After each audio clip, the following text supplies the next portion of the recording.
everybody, welcome to another episode of the Caregiver and Spoonie blog. I'm your host, Jordan Banderas, and this is the blog where I pretty much tell my story.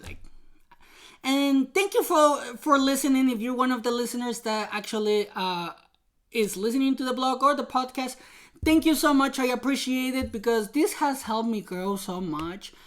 And I never realized that I like learning. Who would have thought? But anyway, real quick, just a quick reminder, don't forget to hit that subscribe button so you don't miss any episodes of this, the blog, or the podcast. Now, on today's episode, I'm going to talk about when my mom actually responded to my text. If you guys remember, in a previous episode, I talked about how I sent a text to my mom and my uncle. My uncle responded in a very... I don't have the words for that yet, but I will say in his own way. Pretty much saying that it was thanks to him that I'm the person that I am. Which everybody knows at this point that that's not the case. I mean, and it's not like everybody knows. But at this point, what I was trying to say is I know that's not the case. He shaped me in some forms, but not in every single way. That's what I wanted to say. So, I sent the message to my uncle. My mom took a whole week to respond. Okay? It was a week? Yeah, it was 1 to 2 weeks. She sends me a message, and I think I talk about this on another episode. She sends me a message saying oh, I'm not mad, your uncle is. I'm not mad at you, whatever. I'm like, okay. And I think this was around Mother's Day. And me and my wife had this idea to take her out for breakfast on Mother's Day, or it was her birthday. It was I don't exactly remember, but it was something, it was a holiday or something, or her birthday, or I don't really remember because this was last year. So we decided to go. I decided to take her out because I was like, you know what, I'm gonna face her. I'm gonna tell her how therapy went and everything and all of that if she asks. So we went out to this little diner and they serve breakfast. So we went out for breakfast. We met over there. My wife was a little bit sick at the time, so she decided to go with me. We go out. We start eating, and sorry, that's a bike outside. my mom.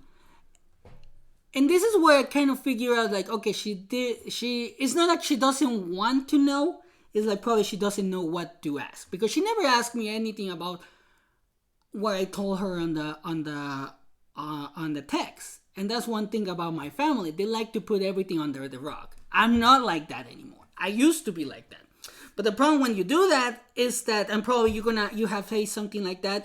The problem when you do that is that little dust that you put under the rug every time is going to grow. And at one point, you're going to trip over it and it's going to make you mad and you're going to snap. That's the way that I used to feel about it. Every time, it's like a pressure cooker, at least for me. This is what I was told by my mom and my uncle. They said to me, you're a pressure cooker. You hold everything inside and then it explodes. Well, in this situation... I don't want to go off on a tangent, but in this situation, I was expecting for my mom to ask anything, but I didn't really feel like she will know how to ask. Now that I think about it, so it was kind of I will leave it to her, literally. It's not my expectation. It's not my job to tell her, hey, this is what happened. So she never asked exactly what happened. She never asked how Katie was or anything like that. And we were talking. Well, my wife doesn't really speak English, so I was talking to my mom and translating. My wife starts having a seizure because my wife has seizures. So my wife starts having a seizure. My mom just looks at her and doesn't even ask, "Is she okay?" She just stare at her, and I'm like, "Stop!" I didn't say it, but I was thinking "Stop staring at her!" My wife doesn't like that. But I was, and at that point, now that I look back, I'm like, well, she didn't know what to do. She didn't know what to say. That was kind of like me when the first time, with the first time that Kitty got sick and we ended up at the hospital. That was me. So I was like, okay, she doesn't know what to ask. And my mom is not. She doesn't really ask the right questions, or she's not like. She can be seen as a cold person, but now that I'm on this journey of growing, I think it's because she doesn't know the right words. So she never asked me about anything. We were like, like talking back and forth about like, how is she doing? How am I doing? Like, and things like that. And then what came up is that somebody that we know got married and got her green card. And me being me, I asked like, maybe you should do that. I asked that. I said that, but not even thinking. It was just like a reflex, because I have that kind of humor. Like I have mentioned, I'm kind of like Deadpool. Like that's the only way to describe it. It's like not rude, and sometimes I don't think, or it doesn't come up the right way. So I said that to her, and I know that she was mad about it, because every time she's mad, she will do like, and I have talked about that. So I can tell at that point that she's mad. My wife is having seizures, so I'm like, okay, like, so we just kept eating, and we went our way. I was like, I think I can build that relationship back with my mom, because I put my boundaries. I set my boundaries with her. And probably I'm gonna talk about boundaries in the podcast. But I set my boundaries with her, and I don't think she liked it, because literally the next day, I think this is funny, but literally the next day, she sends me a text and says, "Oh, remember how you said that I should marry somebody to get my papers?" First of all, I was just kidding. She took it personal, because she was all like mad, literally mad about it.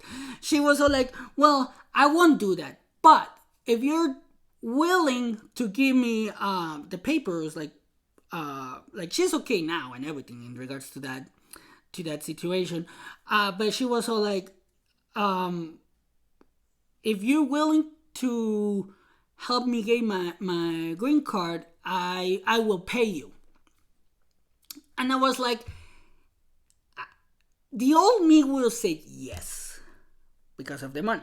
But now I'm not chasing money like my family is, or the way that I see my family does, So I'm not chasing money. And I said, I had to think about it. The reason why is because the immigration process, if you don't know anything about it, is tremendously complicated. It's a pain in the butt. But when, for example, if I request somebody to become legal in the States, not to get too into it, but I will have to be their sponsor for 10 years. So anything that they do, or if they owe any money, I would have to pay for it. Now, if I had the resources, I would do it for my mom. But like I said, she's okay in that situation now. But here's the problem, though. My mom, I know her history. She has done this type of things in the past where, like, for example, when she took my money knowing that she wasn't going to pay me, obviously I had that bad taste in my mouth, but from stories that my uncle had said or had told me, or even she recognizing those mistakes, she has done things where, for example, in Mexico, she will rent an apartment with somebody, and then she will get in a fight with that person, and then she will be like, okay, I'm not going to pay my half of the rent, and leave, literally. So somebody else will have to take care of that. And I was like, I know my mom. So she would do something like this. So I talked to my wife, obviously, because this is a very big decision. I talked to my wife. I talked to, my wife. I thought about it. I'm like, I can do it. But at the same time, I know my mom. She doesn't have the same boundaries that I have. And she was like, oh, I'll pay you this much and this much. And I was like, money is not the issue. Money is not going to solve this problem. And I told her, like, unfortunately, I can't do that. Not because of anything that you have done, it's because of the way that you are. That's the problem. Because I know how my mom is. I know how my mom is. So she will do something like that, where she will gain all this debt, or she will rack up all these bills, and then she will be like, give it to my sponsor because I'm not going to pay for it. And then it will be me that will be on the financial hook of it. And like I said, money is not the issue, it's the principle behind it. For me, it's all about the principle. It's like, okay, I'm going to help you, but if you can keep your end of the bargain, why am I going to get in this stressful situation? That's how I see it. And the problem with my mom is that she is like that because she has done it multiple times. So I tell her that, and she was like, she was mad about it, and we still talk. Like, I talk to my mom here and there. The only problem, like I have said before, she doesn't like the way that I have changed. I have boundaries. Now I say no to her, and she takes it personal. Like, I would say no to something, and she's like, almost trying to bring up the past. Like, oh, I did this for you, but she knows that I don't care now. Like, it's like, hey, you can bring that up as much as you want. I'm doing it for my future, you know. So that's what I had to deal with that time. And like I said, right now she's okay. She figured it out on her own and everything. So she's okay. But the thing is, like, what I'm trying to say with this particular story is that, and again, sometimes if you don't have boundaries with your family or friends or people that you see as close as it can be, like, you know, almost like your blood brother or your blood sister or your actual family, like your actual blood family, depending on how they were raised, they might they might actually help you grow, or they might actually take advantage of you. And for my family, I don't know exactly how they were raised. I know that they were raised very, very poor. And that caused, obviously, probably issues in regards to money. And when they see an opportunity to get money out of somebody, they do it. And I'm not saying it because of things that they have done. It's because of the things that they did to me, you know? So this is how I'm processing it. And they don't like that. They don't like me saying things like that. But you know what? I don't care what they think about me. It's about what I think about myself that matters. That's why I'm doing this, because, like, I know a lot of people that feel bad about themselves. They feel, or they have this feeling that they have to help their family all the time, even though their family can take care of themselves. But they feel that way because of something that was said to them from when they were child or when they were kids. One of the things that happened with and I think I have mentioned this, my mom always said, like, oh, you're going to take care of me. You're going to take care of me when you grow up. You're going to take care of me when you grow up. Well, I grew up and I realized that she's not... And don't get me wrong, I love my mom, and at one point I'm going to buy her a house and take care of her, but right now I can't. But I am going to do that. So the thing is, like, I'm not willing to put that pressure on me right now, because I know how she is. Once I'm in a position where I can do it, I will do it, and I will help her even more. And like I said, buy her a house and all these things so she doesn't have to worry. But right now I can't. And the problem with my family, or in this case my mom, is that she wants it like right now. It's like, you're my son, you're gonna have to do it right now. And if you don't do it right now, she gets mad. And I know that a lot of you are facing something like this with your family, especially with the pandemic, because, for example, your parents got laid off. You feel this responsibility of giving them money so they can pay their bills, which is fine, but at the same time, you have to take care of yourself. That's what I'm trying to say. Is like, yeah, you can help your family, but you have to take care of yourself. Like, right now, I'm in a position where I can help my family.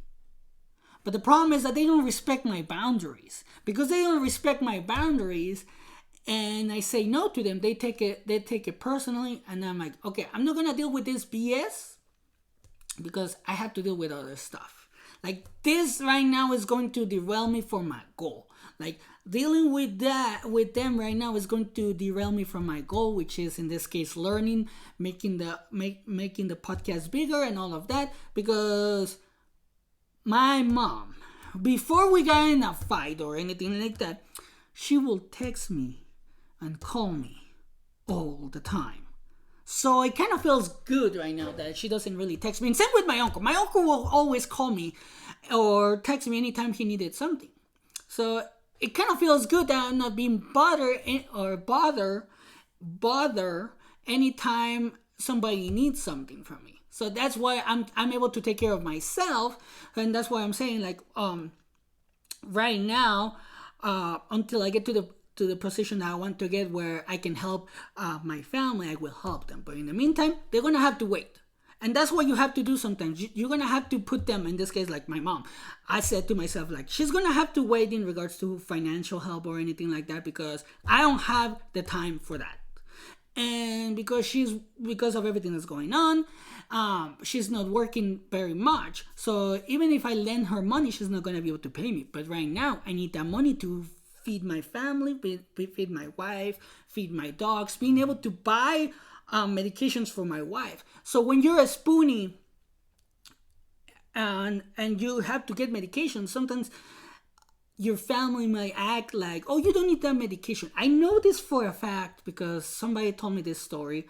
Like their family asked them for money even though they need that money for medications. So it's hard to deal with your family sometimes. And in this situation, my mom, like when you set your boundaries with your family, they're not going to like it. They're going to say, you've changed. You're not the same person. But at the same time, if you know for a fact that you're changing for the better you, that's all that matters. That's all that matters. It doesn't matter what they say. It doesn't matter what they think. It's all about you in this journey. It's all about you erasing or changing those thoughts that sometimes your family put in you, thinking that you're not worth it, that you should play it the safe way, or that you should do things for them even though you don't want to. So that's what I wanted to talk about in this episode. And like I have said, thank you for listening. Thank you for all the emails. I keep getting more and more topics I'm going to be talking on the podcast because the blog is just about telling my stories. And again, by telling my stories, I have actually found more things about me. Like it helps me process it, and then I realize like, okay, this is how this helped me. So thank you for your time. Thank you for being part of this community. You can always follow us on Facebook. You can always follow us on Instagram, TikTok. You can send me an email with if you want to share your story or you want to share anything. You can request a specific topic that you might not know how to deal with. I might be able to tell you my experience with it or my perspective from my end. So if you want to send me an email, send it to thecaregiverandspoonie@gmail.com. You can also follow us, subscribe. Don't forget to follow us, subscribe, share, and like. And like always, I leave you with this. Always take care of yourself.